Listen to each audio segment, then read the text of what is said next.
La série, c'est des parents d'élèves en fait. C'est trois familles qui vont être amenées à se croiser par le fait que leurs enfants sont dans la même classe en CM2. C'est une chronique et surtout ce qu'il y a d'intéressant, c'est que c'est ce qu'on appelle pas un film, un téléfilm, une série chorale. Et chaque épisode, enfin pas chaque épisode, mais en tous les cas, il y a des moments où on s'attarde plus sur l'un ou l'autre des personnages. Et je trouve que c'est très fort de la part des auteurs, Samantha Mazeras et Diane Clavier, d'avoir su faire... Non mais c'est vrai, c'est très difficile quand on a plusieurs personnages comme ça, de leur donner autant d'importance, un peu de matière, qu'on y croit, qu'il y ait une identification et une empathie. Il y avait une pression, c'était de trouver un renouvellement dans la série familiale. Mais voilà, et sans aucunement renier, fais pas ci, fais pas ça. D'ailleurs, parce que j'y ai joué et j'en ai réalisé des épisodes, une série que j'ai adorée. Voilà, sans renier ça, l'idée, c'est évidemment de ne pas faire la même chose. Et dans le traitement de Samantha Mazeras et Diane Clavier, il y a déjà cette différence de traitement et de ton. On est beaucoup plus dans la dramédie. Ouais. Pourquoi vous êtes séparés avec ton ex, en fait? Waouh! Là, à 8 h du mat, comme ça. Non, parce que c'est tellement compliqué que je me posais la question, quoi. Ben voilà, c'est parce que ça a toujours été compliqué avec Valérie. Avant, pendant, après. Excuse-moi. Putain, il faut que j'y aille, là. J'ai ma nouvelle prof de barre au sol qui est devant la salle et il n'y a personne. Une nouvelle prof? Mais tu m'en as jamais parlé. Elle est comment? Moldave. Moldave? Bah ouais. Tu vois les lanceuses de poids? Eh ben voilà. Bisous.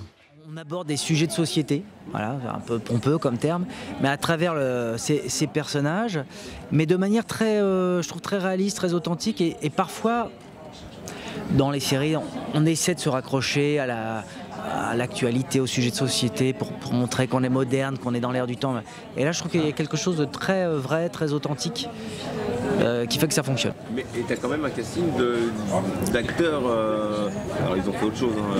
Identifié comédie, ouais. Ouais, parce que ce qui m'intéressait aussi, je disais que en fait, une de mes grandes fiertés de cette série, c'est de montrer Fred Testo comme on l'a rarement vu, aussi sensible, aussi touchant. Moi, je sais qu'il a ça en lui. Et c'est vrai que c'est des acteurs identifiés comédie parce que j'ai tourné avec la plupart d'entre eux et je les connais bien et je sais qu'ils étaient capables de montrer pas autre chose parce qu'on voulait aussi qu'ils soient drôles, mais aussi des facettes différentes.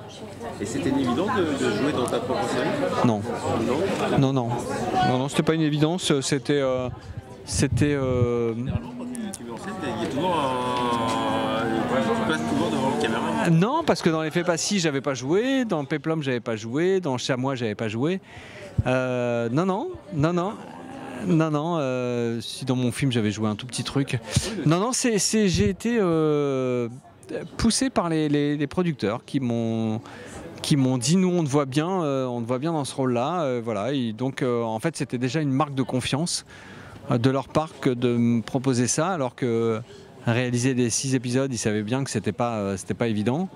Et en plus de me demander de jouer l'un des rôles principaux, je trouvais que c'était une marque de confiance et ça m'a donné envie et ça m'a porté. Comme toi, je fouille dans son portable. Non, moi je venais juste le réveiller. Qu'est-ce que vous faites là? Bah, debout? J'ai pas cours, maman, je suis exclu. Ah oui, c'est vrai. Eh ben écoute, rendors-toi mon chéri. Hein. Ce qui est assez drôle, c'est qu'on se connaissait presque tous. Donc c'est comme si à un moment de notre vie, on a la chance de pouvoir jouer dans une série. En plus, on est dans l'époque des séries où nous, on est consommateurs de séries. Et là, d'être acteur dans cette série qui est complètement dans notre époque, c'est un kiff total. Et de se retrouver à un moment de notre vie où aussi on a progressé, on a appris plein de choses. Donc on joue d'une autre manière, enfin on a une envie qui est folle là-dessus. Et on n'est pas que dans la comédie, on est dans la dramédie, c'est-à-dire qu'on a le côté aussi émotion, premier degré. qui venons de l'humour est très agréable aussi pour nous parce qu'on aime aussi nous être dans le concret, dans le vrai, dans L'authenticité, la vérité. Ça sera une mini-série ou potentiellement si c'est que c'est IA, on peut avoir la suite Potentiellement, il y aura une suite, ouais, mais bon, comme d'habitude à la télé, c'est soumis à la diffusion et à l'audience. Mais et du coup, s'il y a, tu réaliseras aussi ou tu pourrais quitter si on me le propose, avec plaisir, ouais. Ah ouais. Peut-être tranquille.